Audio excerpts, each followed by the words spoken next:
Do you ever just randomly wonder why people actually want to spend time with you?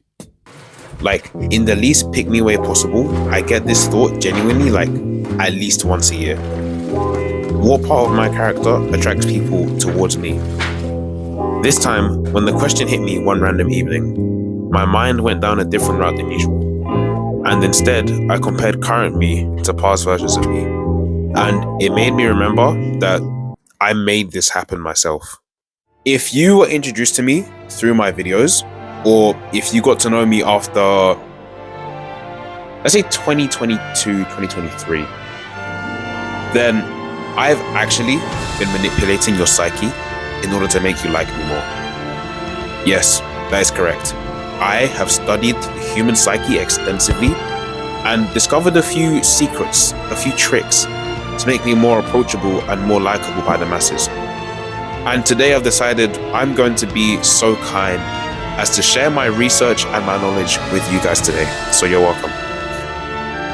Now, if you took any of that seriously, before I get too deep in, let me tell you I was joking.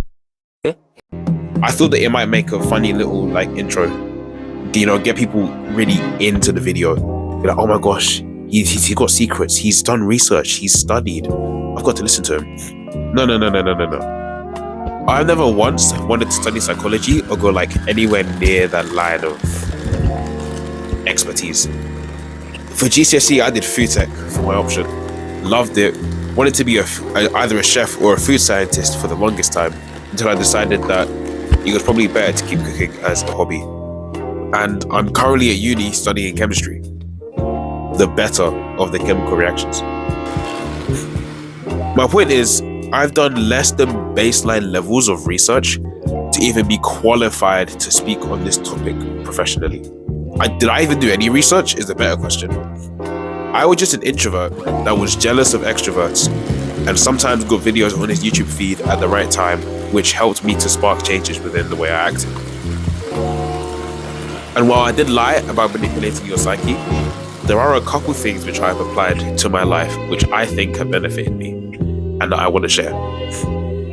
I was an introverted kid. If you asked me back then where I landed on the scale, I'd 110% tell you that I was an introvert. Bro, I was an anime fan before the great shift of 2022. So being an extrovert and putting myself out there was unheard of. It wasn't in our nature. But there was one day during or after the pandemic where I really reflected. During the pandemic, obviously everyone was at home, and I had spent my time with this group of friends who I had really come to appreciate and enjoy spending time with. No glaze to them. But we used to stay up playing Roblox anime games.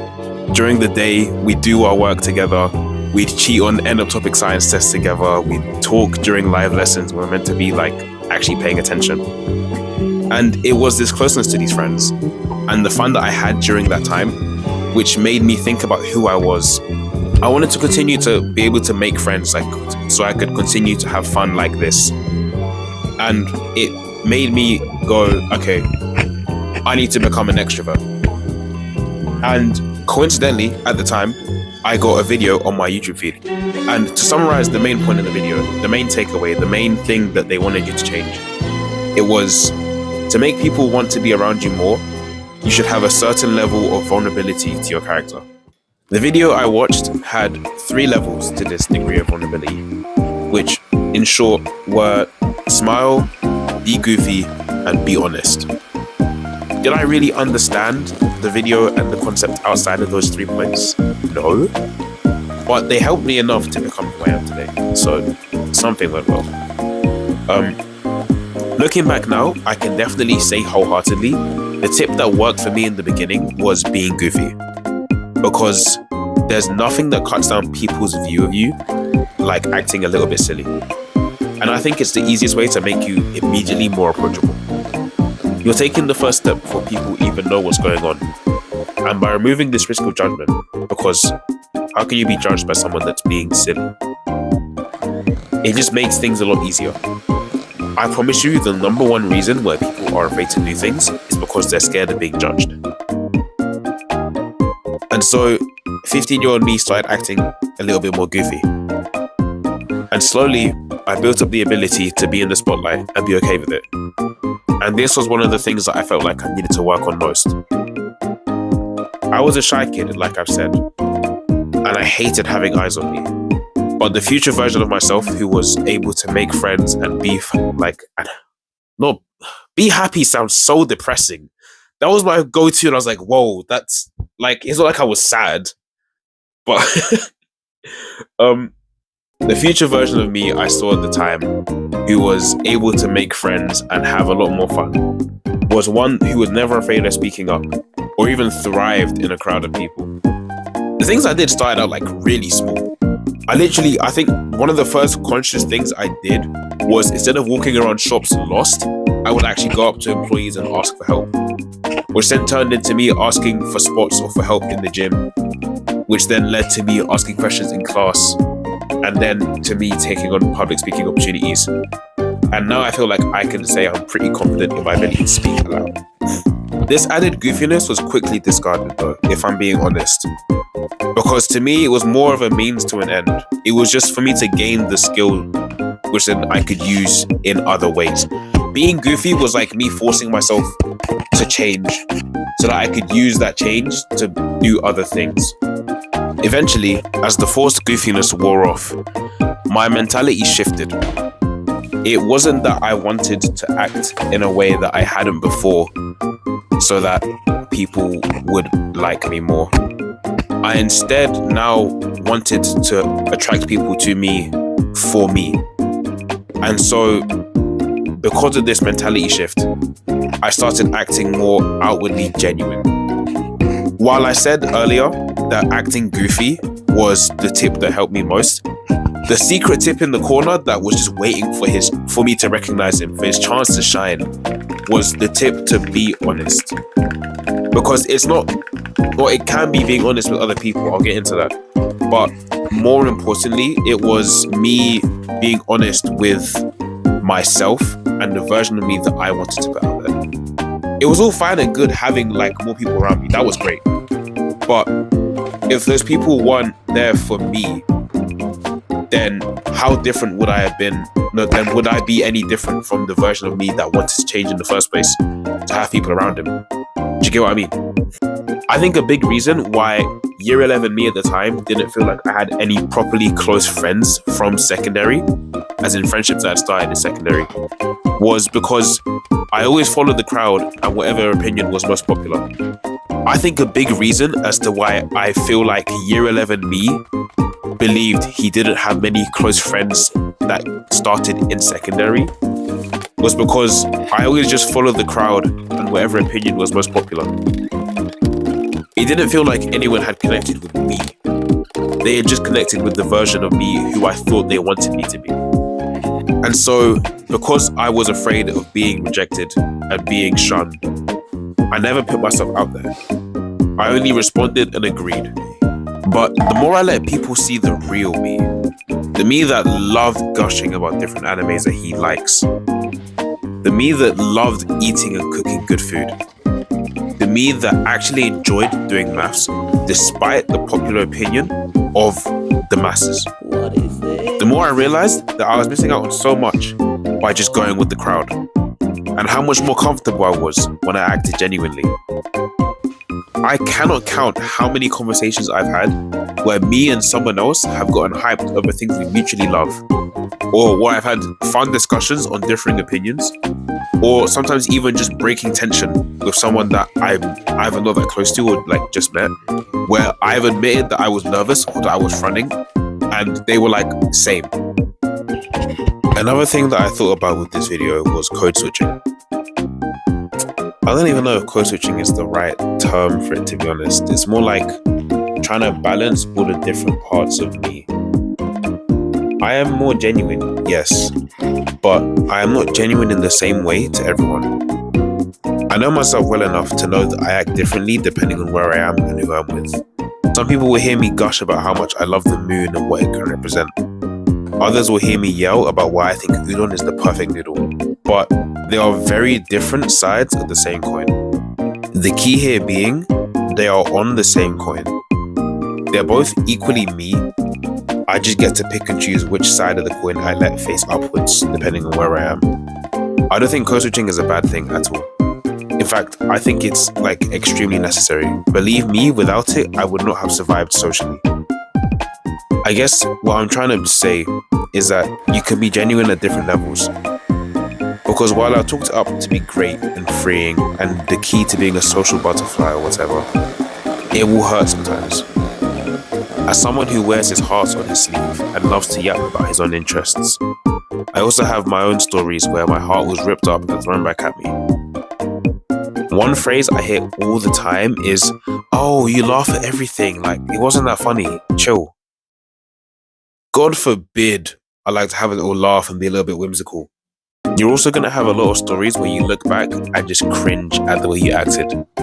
But that is actually a good thing, because it means that you were acting freely, and I think that's kind of cool. I will say honestly, sometimes it is a bit scary being this vulnerable. And to this day, I do not have it all figured out. And I've been trying to change for years.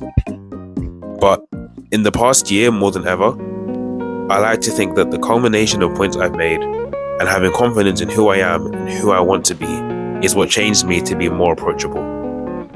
I've shouted to greet friends in public, made a fool of myself on the court, joined in random strangers' conversations because I heard the tiniest mention of something that I'm interested in. I've asked lecturers to go back over entire topics in lecture halls full of people. Bro, at this point, social anxiety should fear me. Emphasis on should, because unfortunately, it doesn't. I still get a little antsy having to speak to someone new. I don't have anywhere near an infinite social battery. In fact, I often just like to be by myself sometimes. And so often I end up leaving a social interaction going, why the hell did I say that? But I can say I would never even suggest trying to hide who I am again, no matter what. We live in an age where being nonchalant and mysterious is desired, praised even. But I don't get why anyone would want that. Well, I do. It means you can't be used or get hurt. But in my opinion, it's worth it. Because all the good that has and possibly can come from me putting more of myself out there is worth it. I've had unforgettable experiences, made so many deep connections, and just had way more fun with life. And I guess this is my appreciation video. If someone was to genuinely ask me why I think people choose to hang out with me, my answer would be because I try to be genuine. All of you nonchalant wannabes, stop trying so hard. Smile, express yourself more, drop your guard a little. As corny as it sounds, just be you. The pain is part of the experience. So stop trying to run from it. Take that mask off and tell them the truth. I want to put it out there right now. That one line inspired like 50% of this entire video. So thank you, Comicopia, and thank you, Tyler the Creator. I was meant to drop this in February, March. But term 2 hit like a brick. And balancing everything was kind of hard. So, taking advice from myself from my last video, I chose to cut a couple things in order to, restore a bit of the balance. And food for thought were one of the things that went. Because this is a hobby, it's not like... As much as I love the numbers and I love putting work into editing and then uploading it and then seeing how people react, this is just for me because whenever I get bored, I like to create. I like making edits, it's kind of fun. April might have 2 uploads, where I might have 1, and then May might have 1. But either way, I can tell you for fact, I have 1 more video planned, and after that, you're not hearing from me until after year 1 of uni finishes. Because there's a severe need to lock in, guys. A severe need to lock in. We'll be fine. But I want to be more than fine. I still want to get a first. Yeah, year 1 doesn't really matter, but I want the first anyway because I seek academic validation and I hold myself to a high standard. So, in order to achieve that first, I kind of need to get back to things and actually start doing things. Actually, not get back to things. But yeah, other than that, hope you guys enjoy this. This one was kind of weird to write. For example, most recently, the most public thing I could think of that I did was being in a busy ass McDonald's, standing up and shouting at the top of my voice in a maid costume. Yes, I'm being for real.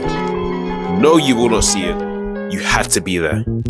The more I let people see the real me, oh, this hay fever was gonna kill me. Let's kill the mosquito. But the more I let people see the real me, the me that loved anime, the me that loved eating and cooking, evidently because I was fat. I can't say that. And I finally got it. I cracked it. I started improvising. And so I'm improvising, doing my thing, and I look down at my microphone.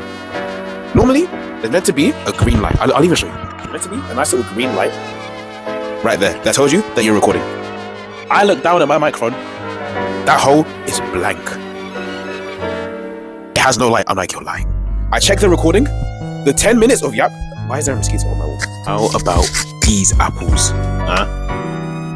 Yeah. Yeah, that is blinding. I can't look at that.